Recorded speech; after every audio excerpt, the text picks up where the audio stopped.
ధైర్యముతో కృపాసనమునొద్దకు చేరుదుము. హెబ్రీ 4:16. అధైర్యపడకూడదు.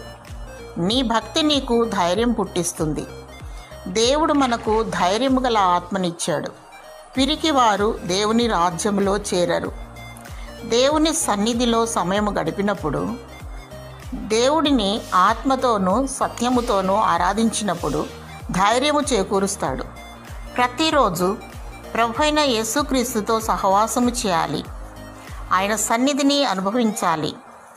అనేకుల కొరకు, సమస్త భూప్రజల కొరకు, గొప్పవారి కొరకు, అనారోగ్యుల కొరకు, శత్రువుల కొరకు, సొంతవారి కొరకు ప్రార్థన విజ్ఞాపన చేయాలి. మానక దేవుని కృపాసనమునొద్దకు చేరాలి. దేవుని యందు వర్ధిల్లుటకు కృప వెంబడి కృప పొందుకోవాలి. ఏ సమస్య, కష్టము, నష్టము వచ్చినా దేవుని స్తుతించు, గంతులు వేయాలి. నీ దేవుడు సమస్తము చేయుటకు సమర్థుడు. దేవుడిని దయగల ఆత్మను దయచేయునుగాక. ఆమెన్.